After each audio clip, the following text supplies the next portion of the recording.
بسم اللہ الرحمن الرحیم. تو یہ ہو گیا جی. اچھا، اب ہم چلتے ہیں قربانی کے مسائل میں ذبح کی طرف. جانور ذبح کرنے میں ایک بڑی کوتاہی یہ ہوتی ہے کہ قصائیوں کے حوالے چھری کر دی جاتی ہے. بعض دفعہ پتہ نہیں ہوتا کہ یہ مسلمان ہیں بھی یا نہیں ہیں، کیونکہ ان دنوں میں ہندو بھی بہت سے قصائی بنے ہوئے ہوتے ہیں. تو یاد رکھیے، گائے کی گردن پہ یا جانور کی گردن پہ جو چھری چلانے والا ہے، پکڑنے والا کوئی بھی ہو، رسی باندھنے والا کوئی بھی ہو، چھری چلانے والے کا توحید پرست ہونا ضروری ہے یا اہل کتاب ہونا ضروری ہے. تو اس لیے یہ دیکھ لیں کہ یہ مسلم بھی ہے یا نہیں. اور تو بلا وجہ خام میں کوئی کہہ رہا ہوں میں مسلمان ہوں، تو اب یہ نہیں کہ لیبارٹری چیک کے لیے بھیج دیا آپ نے اس کو کہ ہے بھی کہ نہیں ہے. اتنی تحقیق کی ضرورت نہیں ہے. تو بس یہ پہلے تحقیق کر لیا کریں بھائی، مسلمان ہو، توحید پرست ہو، ایک اللہ کو مانتے ہو، نبی صلی اللہ علیہ وسلم کی ختم نبوت کے قائل ہو، اور نبی صلی اللہ علیہ وسلم کو مختار کل، مشکل کشا، حاجت روا تو نہیں سمجھتے. تو جو توحید کا عقیدہ ہے نا، وہ بہرحال پہلے ضروری ہے. جو بیسک اسلام کے عقائد ہیں وہ اس کو پتہ ہونے چاہیے. تو اس کے بغیر جانور کا ذبیحہ جو ہے، اگر آپ کو پتہ چل گیا کہ یہ مشرک ہے تو پھر اس کا ذبیحہ حلال نہیں ہے. ایک بات. دوسری بات، قصائیوں میں یہ کوتاہی ہوتی ہے کہ قصائی جو ہے وہ منہ میں گٹکے ہوتے ہیں، پان ہوتے ہیں. میں نے خود دیکھا ہے کہ وہ تکبیر نہیں پڑھ رہے ہوتے ذبح کرتے ہوئے. سب نہیں کرتے، یعنی بعض لوگ ایسا کرتے ہیں. تو اگر جان بوجھ کر کسی نے تکبیر چھوڑ دی ہے تو بھی جانور مردار ہو جائے گا.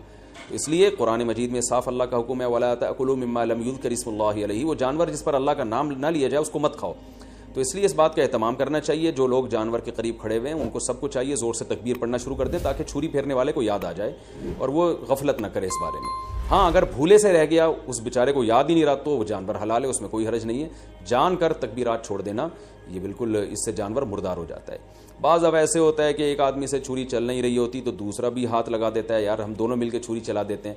تو دو آدمیوں نے اگر چھری چلائی ہے تو پھر دونوں پر تکبیر پڑھنا واجب ہے. دونوں میں سے ایک بھی اگر تکبیر چھوڑ دے گا تو جانور حلال نہیں ہوگا. اس کا خیال کیا کریں.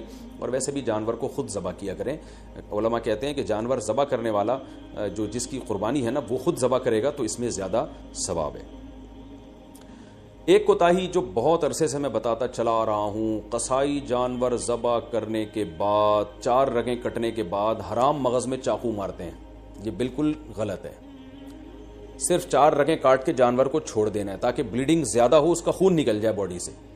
قصائیوں کے پاس ٹائم کم ہوتا ہے، وہ جلد بازی میں ہوتے ہیں، لہذا وہ کہتے ہیں کون اتنی دیر جانور کے ٹھنڈا ہونے کا انتظار کرے. بالکل ایسے ہی جیسے خواتین کو جب ڈیلیوری ہوتی ہے نا، بچہ پیدا ہوتا ہے، تو بعض گائنی کی ڈاکٹر کہتی ہیں کون اتنی دیر انتظار کرے گا، لاؤ چاپڑ، چاقو، کینچی لاؤ، پیٹ چاک کرو اور آپریشن کر کے بچہ باہر نکالو، ہم نے دوسرا کیس بھی نمٹانا ہے. تو ہر آدمی جلدی میں گھوڑے پہ بیٹھا ہوا ہے. تو قصائی تو آپ کو پتہ ہے اس وقت جیٹ طیاروں پہ بیٹھے ہوئے ہوتے ہیں بقرعید والے دن. تو ان کے پاس اتنا ٹائم نہیں ہوتا جانور کی 4 رگیں کاٹیں پھر چھوڑ دیں، بلیڈنگ ہوگی، خون نکلے گا. وہ کہتے ہیں یار بس جلدی سے نا اس کے حرام مغز میں چاقو مارتے ہیں گردن میں، اور جانور کو تکلیف بھی ہوتی ہے اس سے اور جلدی مردار ہو جاتا ہے. اس کا نقصان یہ ہوتا ہے کہ جتنی بلیڈنگ ہونی چاہیے، خون نکلنا چاہیے، نکلتا نہیں ہے. تو اس سے 3 نقصان. پہلا نقصان، مکروہ عمل ہے، یہ شریعت میں یہ طریقہ ہمیں ذبح کرنے کا نہیں بتایا. دوسرا نقصان، جو گوشت میں خون باقی رہ جاتا ہے، جو ذبح کرنے کا مقصد ہے وہ پورا حاصل نہیں ہوتا. تیسرا نقصان، گوشت کی لذت بھی کم ہو جاتی ہے. اور چوتھا ایک اور نقصان، گوشت میں جو بیماریاں ہیں آپ کو پتہ ہے بلڈ کی وجہ سے ہوتی ہیں، کہ بلڈ اگر گوشت میں رہ جائے تو اس میں بیماریاں بھی رہ جاتی ہیں. اگر خون اچھی طرح نکل جائے تو گوشت بیماریوں سے بھی صاف ہو جاتا ہے. تو یہ 4 فائدے ہیں جن کی وجہ سے آپ قصائی کو مجبور کیا کریں کہ بھائی ذرا تھوڑی دیر جو ہے نا صبر کرو. اور اگر پھر بھی صبر نہیں کرتا تو جس کھونٹے سے آپ نے گائے کو باندھا تھا، جیسے ہی جانور ذبح ہو فوراً جو جتنے آدمی جانور پہ تھے وہ سارے جانور کو چھوڑ کے قصائی پہ آ جائیں اور اس کھونٹے سے اس کو باندھ دیں تاکہ جانور آرام سے خود سے ٹھنڈا ہو جائے. یہ بھی کرتے ہیں کہ جانور ٹھنڈا ہوا نہیں ہوتا، کھال اتارنا شروع کر دیتے ہیں اس کی.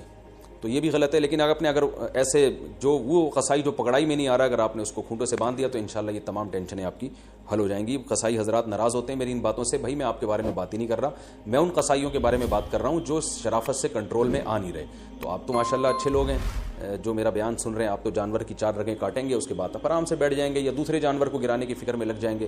اور یہ جب اس کی بلیڈنگ ہو جائے گی اچھی طرح سے تو ٹھنڈا ہو جائے گا، تو پھر آپ اس کا گوشت کاٹیں گے اور کھال اتاریں گے آپ اس کی. تو آپ کے بارے میں بات کر نہیں رہا، میں ان قصائیوں کے بارے میں بات کر رہا ہوں جو جلد باز ہیں. اچھا بھائی، اب مسئلہ یہ ہے کہ گوشت کی تقسیم میں تول کے گوشت تقسیم کرنا ضروری ہے. خوب اچھی طرح سمجھ لیں، گوشت سودی اموال میں سے ہے، لہذا گوشت کے جب 7 حصے ہوں گے تو تول کے ہوں گے. یہ خوب سمجھ لیں. لوگ کہتے ہیں ہم راضی ہیں تو راضی ہونے کا مسئلہ نہیں ہے, یہ سودی اموال میں سے ہے. اب میں اس کی ڈیٹیل میں جاؤں گا تو یہ کلپ بہت زیادہ لمبا ہو جائے گا, تو اس لیے بس علماء کی بات پر اعتماد کر لیں. اس کو تول کے تقسیم کرنا واجب ہے. اگر تول کے تقسیم سے بچنا چاہیں تو 60 ڈھیریاں بنا کر ساتوں میں کلیجی ملا دیں, تو پھر تول کے تقسیم کرنا واجب نہیں رہے گا. اس کے دلائل کیا ہیں یہ کسی اور وقت انشاءاللہ بیان کروں گا. تو اور پھر بھی احتیاط اسی میں ہے کہ تولیں بھی اور کلیجی بھی ملا دیں ساتوں ڈھیریوں میں, تاکہ اگر تول میں گڑبڑ ہو گئی ہو تو کلیجی اس جو ادھر اگر تھوڑا سا گوشت زیادہ چلا گیا تو اس کے مقابلے میں ادھر کلیجی آ جائے, تو سود سے بچت ہو جائے گی. وہ لوگ کہتے ہیں پتہ نہیں کس قسم کی باتیں کر رہے ہیں, وہ انشاءاللہ بعد میں ڈیٹیل میں اس مسئلے کو سمجھا دوں گا, بلکہ پہلے سمجھا بھی چکا ہوں کئی دفعہ کہ سودی اموال میں عقل نہیں چلتی ہے. جب شریعت نے برابری کا حکم دیا تو بس برابری ہے, تو گوشت بھی سودی اموال میں سے ایک مال ہے. جیسے 10 روپے دے کے کوئی 11 روپے نہیں لے سکتا نا, تو اسی طرح گوشت میں بھی ایسا ہی ہے. تو یہ اس کا خیال کرنا چاہیے.